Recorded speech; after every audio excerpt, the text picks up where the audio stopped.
तुम्ही नमस्कार. तुम्ही बोला. सांगितल्याप्रमाणे सलग 29 तारखेपासून ते 31 पर्यंत बहुतांश हं, हं. जिल्ह्यामध्ये सूर्यप्रकाश दाखवलेला आहे. हं, हं. त्यानंतर बहुतेक शेतकऱ्यांच्या अशा कमेंट आहे की आता आगामी ऑगस्ट महिन्यामध्ये कधीपर्यंत सूर्यदर्शन होणार आहे आणि पावसाची स्थिती काय प्रमाणात राहील या संबंधित थोडक्यात अंदाज द्यावा. चालेल. आता महाराष्ट्रामध्ये आपण मागील काही दिवसापूर्वी तुमच्याच मला वाटतं चॅनलवरती एक अंदाज सुद्धा दिलेला होता हो हो. आणि त्या पद्धतीनं सूर्यदर्शन झाले आणि त्या सूर्यदर्शनाच्या अंदाजामध्ये आपण एवढंही सांगितलं होतं की ज्यावेळेस उन्हाची तीव्रता अधिक वाढते हो. त्यावेळेस सटकारे किंवा पाण्याच्या थेंबाची जाडी मोठा असणाऱ्या ढगांची निर्मिती होते हम्म. आणि तो पाऊस देखील त्या ठिकाणी भाग बदलत मोजक्या ठिकाणी काही ठिकाणी बऱ्याच ठिकाणी तो पाऊस देखील पडू शकतो. तर तशा हो. पद्धतीने झाले असेल.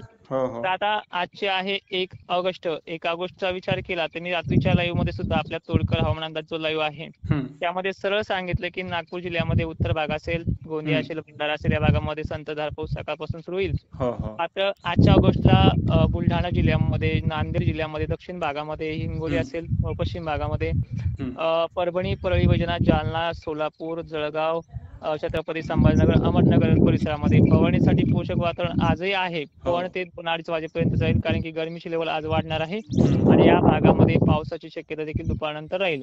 आणि त्याच वेळेस तुम्हाला मी सांगितलं होतं की 2 ऑगस्ट, 3 ऑगस्ट आणि 4 ऑगस्ट दरम्यान पुन्हा एकदा महाराष्ट्रामध्ये झडीचं वातावरण होईल. काही ठिकाणी झडीसारखं स्वरूप राहील पण काही ठिकाणी नुसतं गोंगारण राहील. अशी परिस्थिती 2 ऑगस्ट पासून आहे. आता बरेचसे शेतकरी पावसाला सुद्धा कंटाळेत पण बरेचसे शेतकरी पावसाच्या प्रतीक्षेत सुद्धा आहेत कारण की जर हे उघडलं तर 2 दिवसामध्ये रानं पुन्हा वाळायला लागतील. तर अशा शेतकऱ्यांना माझा एक सल्ला असेल, एक माहिती असेल की 4 ऑगस्ट, 5 ऑगस्ट आणि 6 ऑगस्ट दरम्यान वातावरणामध्ये गरमीची लेवल वाढल्यामुळे काही ठिकाणी भाग बदलत मुसळधार देखील सरींची शक्यता आहे. पण त्याची जी व्याप्ती असते, आता तुम्ही म्हणाल मुसळधार पाऊस सांगितलाय तर आमच्या भागात नाही पडला, पण ती कंडिशन कशी लक्षात घ्या शेतकऱ्यांनो. उदाहरणार्थ 100% गावापेक्षा तो 25% गावांना ती व्याप्ती आहे, ती पडू शकतो त्या ठिकाणी, तो भाग बदलत पाऊस आहे. आणि कदरलेले जे आहेत पावसाला तर त्यांच्यासाठी गुड न्यूज आहे पण त्याला 5-6 दिवसाचा कालावधी लागेल. ती तारीख आहे 7 तारखेपासून ते चक्क 25 तारखेपर्यंत पाऊस पूर्णपणे उघडणार आहे. शेतीची कामे, शेतामध्ये चांगली वापसा होणं, मशागत होणं, सरकीला कपाशी असेल कुठल्याही पिकांना चांगल्या पद्धतीने मिळणं, वाढ होणं, पाते गळायचे, फुलं गळायचे थांबणं अशी कंडिशन आहे. त्यामुळे अक्षरशः तुम्हाला 5-6 दिवस वेटिंग करायचीच आहे, त्यानंतर तो पाऊस तुम्हाला दिसेल सुद्धा. अच्छा अच्छा. यवतमाळमध्ये वणी तालुक्यातील अपडेट द्या म्हणून शेतकऱ्यांना मेसेज आहे. यवतमाळ जिल्ह्यामधील वणी तालुका.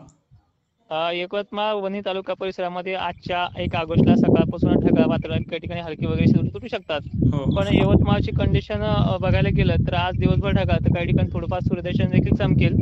पण काही गावांना फवारणीचे कामं करता येईल पण काही गावांना धाकच बसेल त्याचा कारण की तो पाऊस पडणारच आहे.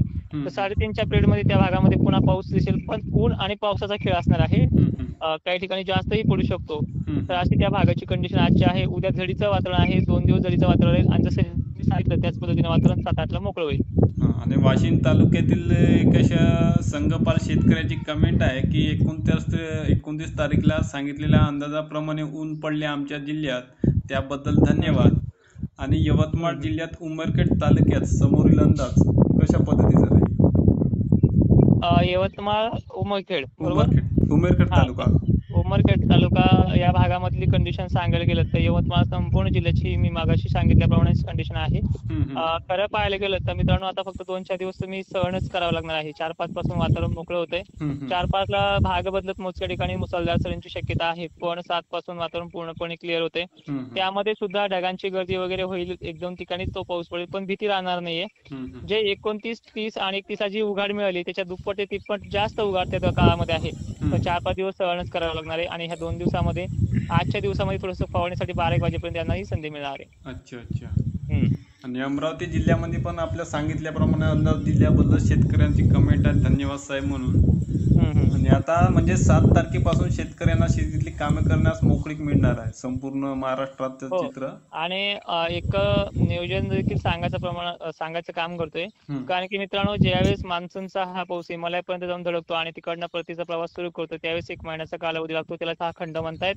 आणि या खंडामध्ये काय होतं जेव्हा स्थानिक वातावरण तयार होऊन पाऊस पडतो त्यावेळेस पानधुई, जाधुई या दोन्हीचे प्रकार घडतात.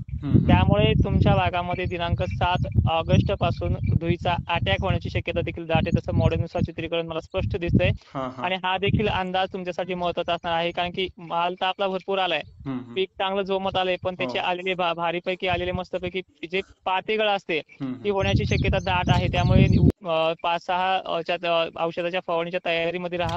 जे काही जे धुळीमध्ये जे ऍसिड असतं त्या ऍसिडचं नाव मला अद्याप माहित नाहीये, पण नक्कीच त्याची मी टेक्निकली बाजू समजून तुम्हाला सांगेलच. पण या अटॅक पासून सावध राहण्यासाठी 7-8 जूनला तुम्ही ऑगस्टला एक फवारणीचं नियोजन ठेवा, कारण की पातेगळ ही मोठ्या प्रमाणात यंदा होण्याची शक्यता दाट आहे.